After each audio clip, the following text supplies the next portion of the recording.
তো যারা আমরা এবার হজ করতে যাইতে পারি নাই, হাদিসের মধ্যে এমন কিছু আমলের কথা আসছে যে আমলগুলো করলে আল্লাহ তাআলা বান্দাকে হজ উমরা করার নেকি দান করে। সরাসরি হজের যে মর্যাদা, হজের শান, ওটা তো কেবল হজ করার দ্বারাই হবে, ওটা তো এই আমলের দ্বারা হবে না। হজের যে মর্যাদা, যেটা সশরীরে করার দ্বারা যেই মর্যাদা হাসিল হবে, ওইটা কেবল হজ করার দ্বারাই অর্জন হবে। আর এছাড়া এমন কিছু আমলের কথা বর্ণিত হয়েছে হাদিসে, যেগুলো করলে আল্লাহ রাব্বুল আলামিন বান্দাকে হজ উমরা করার নেকি দান করবে। এমন কিছু আমলের মধ্যে একটা আমল হইল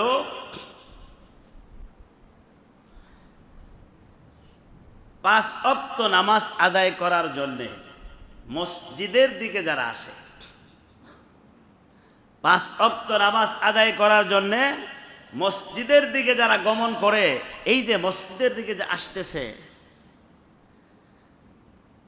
এরা ওই পরিমাণ নেকি পায় যেমন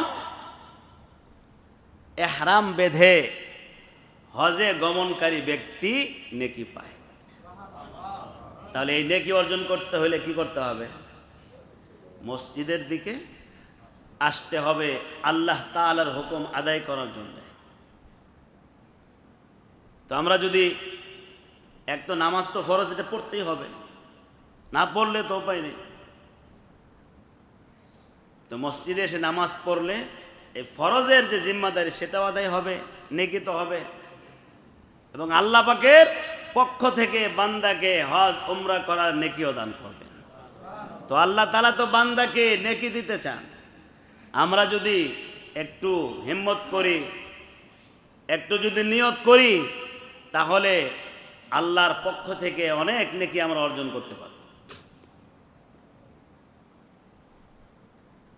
আরেকটা হাদিসের মধ্যে আরেকটা আমলের কথা বর্ণিত হয়েছে, যেমন কেউ যদি ফজরের নামাজের পরে, ফজরের নামাজ শেষ করার পরে ওই জায়গায় বসে নিষিদ্ধ সময় পার হওয়া পর্যন্ত অপেক্ষা করে, এরপরে 2 রাকাত নামাজ আদায় করে, ইশরাকের নামাজ, তাহলেও আল্লাহ তাআলা তাকে হজ এবং উমরা করার নেকি দান করে। সহজ আমল, কিন্তু সহজ, কিন্তু নেকি তো অনেক বেশি। যদি আমরা একটু চেষ্টা করি তাহলে আমাদের জন্য এটা সহজ। আরেকটা আমলের কথা হাদিসের মধ্যে আসছে, কোন বান্দা যদি 5 ওয়াক্ত নামাজের পরে যে তাসবিহ আছে না, সুবহানাল্লাহ, আলহামদুলিল্লাহ, আল্লাহু আকবার, কোন কোন বর্ণনায় 33 বার করে, কোন বর্ণনায় সুবহানাল্লাহ আলহামদুলিল্লাহ 33 বার, আল্লাহু আকবার 34 বার, এই আমলটা যদি কেউ করে ফরজ নামাজের পরে, আল্লাহ তাআলা তাকে হজ উমরা করার নেকি দান করে। এটা কি কঠিন আমল? সহজ। আল্লাহর অনেক বান্দারাই এই আমল করেন। হাদিসের মধ্যে হজ উমরার নেকি পাওয়ার আরেকটা আমলের কথা বর্ণিত হয়েছে, সেটা হলো কেউ যদি মসজিদে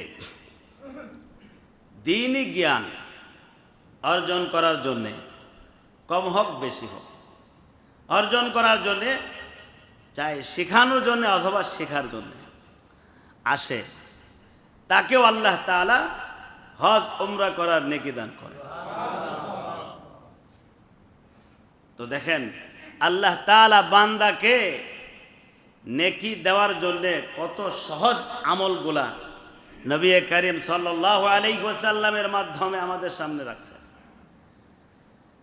আরেকটা আমল অন্য এক হাদিসের মধ্যে আসছে, কোনো মানুষ যদি পিতা মাতার খেদমত করে, তাকেও আল্লাহ তাআলা হজ উমরা করার নেকি দান করে।